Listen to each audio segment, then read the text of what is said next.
রাত গভীর, গাজার আকাশে আগুনের লেলিহান শিখা।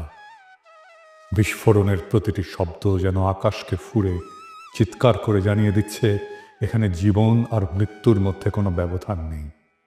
ধ্বংসস্তূপের নিচে চাপা পড়া মানুষের আর্তনাদ বাতাসে মিশে গেছে। এক মায়ের কণ্ঠ ভেসে আসছে, আমার বাচ্চাকে বাঁচান। কেউ কি শুনতে পাচ্ছেন? কিন্তু এখানে কেউ কারো কান্না শোনে না। এখানে কান্নার চেয়ে বড় শব্দ হলো ক্ষেপণাস্ত্রের গর্জন। ইফতারের পর ক্লান্ত শরীরে একটু বিশ্রামের আশায় যে পরিবার শুয়ে পড়েছিল, কয়েক সেকেন্ডের ব্যবধানে তারা ধূলিসাৎ হয়ে গেল। একটি শিশুর ছোট্ট হাত ধ্বংসস্তূপের নিচ থেকে বেরিয়ে আছে, কিন্তু তার শরীরের আর কোনো অংশ নেই। এটা যুদ্ধ না, এটা নিছক প্রতিরোধের বিরুদ্ধে লড়াই না, এটা একপাক্ষিক গণহত্যা। ইসরায়েল এবং হামাসের মধ্যে যুদ্ধবিরতি বলবৎ ছিল। বিশ্ব আশায় ছিল হয়তো কিছুটা শান্তি আসবে, কিন্তু শান্তি আসেনি, বরং নতুন রক্তপাত শুরু হলো।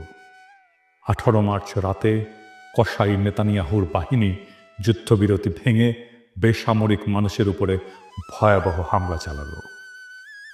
এক রাতে 400 জনের বেশি মানুষ শহীদ হলো, যাদের মধ্যে অধিকাংশই নারী, শিশু, বৃদ্ধ।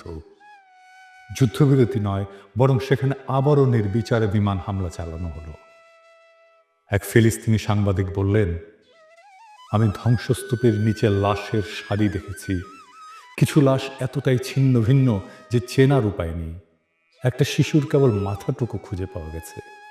এটি কি কোনো সভ্যতার পরিচয় বহন করে? গাজার শিশুরা কোথায় যাবে? সমস্ত শিশুর স্বপ্ন এখানে এক ধ্বংসস্তূপ। একটা শিশু নাম আমাল, তার পুরো পরিবার গতরাতে একসাথে ইফতার করেছিল। সে খুব খুশি ছিল, কারণ তার বাবা বলেছিল, যুদ্ধ শেষ হলে তোমার পছন্দের খেলনাটা এনে দেব। সেই রাতেই এক বোমা এসে তাদের ঘরটাকে মাটির সাথে মিশিয়ে দিল। আমাল বেঁচে আছে, কিন্তু তার বাবা মা নেই। তার ছোট ভাইটি তার হাত ধরে শুয়েছিল, কিন্তু এখন সে নিথর। গাজার প্রতিটি শিশুই এখন এতিম। তারা আর বাবা মায়ের গল্প শুনবে না, তারা আর স্কুলে যাবে না, তারা আর খেলতে পারবে না। তাদের জীবন এখন একটাই, জীবন থেকে পালাও। এই বর্বরতা কি প্যারিসে ঘটলে বিশ্ব চুপ থাকতো? আর যদি লন্ডন, নিউ ইয়র্ক বা প্যারিস, বার্লিনে এমন একটা হামলা হতো, তাহলে কি বিশ্ব এতটাই নিশ্চুপ থাকতো? যদি প্যারিসের শিশুদের উপরে বোমা ফেলা হতো, তাহলে কি জাতিসংঘ শুধু নিন্দা প্রকাশ করত? যদি ওয়াশিংটনের হাসপাতাল ধ্বংস হয়ে যেত, তাহলে কি বিশ্ব চুপ থাকতো? যদি লন্ডন শহরে একটা স্কুলে 300 শিশু নিহত হতো, তাহলে কি বিশ্ব উদ্বেগ প্রকাশ করেই থেমে যেত? না, তখনই বিশ্ব মানবতা জেগে উঠত, তখনই জাতিসংঘ চিৎকার শুরু করত। কিন্তু যেহেতু এই হত্যাযজ্ঞ গাজায় হচ্ছে, তাই বিশ্বের বিবেক ঘুমিয়ে আছে। কিন্তু এই নীরবতা কি চিরকাল থাকবে? একজন বাবা তার মৃত সন্তানের নিথর দেহের পাশে বসে আছে। শিশুটির হাতে আঁকা ছিল একটা ছবি, একটা সূর্য, একটা ঘর আর একটা ছোট্ট পরিবার। কিন্তু সেই ঘর এখন ধ্বংস হয়ে গেছে। সেই বাবা এখন নিঃস্ব। তার চোখ দিয়ে অশ্রু ঝরছে না, কারণ গাজার মানুষ এত কেঁদেছে যে তাদের চোখের পানিও শুকিয়ে গেছে। তিনি শুধু একটাই প্রশ্ন করেছেন, কবে থামবে এই গণহত্যা? ইসরায়েল কি চায়? ইসরায়েল জানে তারা যত বেশি ফিলিস্তিনিদের হত্যা করবে, তত সহজ হবে তাদের দখলদারি।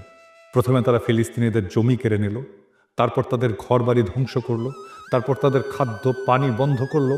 এখন তারা একে একে হত্যা করছে, যাতে কেউ বেঁচে না থাকে। এটা ধ্বংসের একটা পরিকল্পিত নীতি। এটাকেই বলে এথনিক ক্লিনজিং। ফিলিস্তিন মুক্ত না হলে মানবতা মুক্ত নয়। গাজা পুড়ছে, কিন্তু শুধু গাজা নয়, এই আগুন একদিন পুরো বিশ্বকে গ্রাস করবে। আজ যদি ফিলিস্তিন মুক্ত না হয়, তাহলে মানবতা কোনোদিন মুক্ত হবে না। আর যদি গাজার শিশুরা বাঁচতে না পারে, তাহলে পৃথিবীর কোনো শিশুই নিরাপদ নয়। আজ যদি আমরা চুপ থাকি, তাহলে একদিন আমাদের ঘরেও আগুন লাগবে, তখন কেউ আমাদের জন্য কথা বলবে না। এখন প্রশ্ন হলো, এই হত্যাযজ্ঞ কবে থামবে? পৃথিবী কি নীরব দর্শকের ভূমিকা পালন করবে? আজ গাজার রাস্তায় শিশুরা কাঁদছে, তাদের বাবা মা মৃত, আর আমরা যারা নিরাপদ ঘরে বসে এই ঘটনা দেখছি, আমাদের কি কিছুই করার নেই? অন্তত কণ্ঠ তো তোলা যায়। বিশ্বজুড়ে সাধারণ মানুষ সোচ্চার হচ্ছে, কারণ গাজার মানুষ শুধু একটা জিনিস চায়, জীবন। গাজার আকাশে আজও আগুনের গোলা উড়ে বেড়াচ্ছে। বাচ্চারা যখন মায়ের কোল জড়িয়ে ধরে কাঁদছে, তখন ইসরায়েলের যুদ্ধ বিমান তাদের ঘরগুলো একের পর এক মাটিতে মিশিয়ে দিচ্ছে। এই নৃশংসতা কেবল গাজার বিরুদ্ধে নয়, একটা মানবতার বিরুদ্ধে নৃশংসতা, এটা মানবতার বিরুদ্ধে এক নির্মম অপরাধ। তাই আজ যারা আমার এই এপিসোডটি দেখছেন, তাদের সকলেরই মনে রাখা উচিত, গাজার মানুষ আজ আমাদের সাহায্যের জন্য চেয়ে আছে। আমরা কি চুপ থাকবো, নাকি তাদের পাশে দাঁড়াবো? পৃথিবীর বিবেক কি জাগবে, নাকি আরো হাজারো শিশু ধ্বংসস্তূপের নিচে চাপা পড়বে নিঃশব্দে? মাহমুদ নামের এক ছোট্ট ছেলেকে উদ্ধারকারী দল ধ্বংসস্তূপ থেকে বের করেছিল। তার নিথর দেহের পাশে ছিল একটা স্কুল ব্যাগ।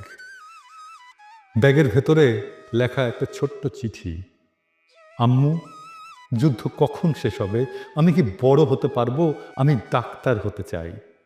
এই চিঠির উত্তর কে দেবে? ইসরায়েল, আমেরিকা, জাতিসংঘ, নাকি সেই বিশ্ব যারা শুধু চোখ বন্ধ করে রাখে? মাহমুদ আর বড় হবে না। গাজার ফাতেমা আর কখনো লাল জামা পরবে না। এই ধ্বংসস্তূপের নিচে চাপা পড়েছে শুধু গাজার মানুষ নয়, চাপা পড়েছে বিশ্ব মানবতা। যদি আজ ফিলিস্তিন মুক্ত না হয়, তবে পৃথিবীর কোনো মানুষই মুক্ত নয়।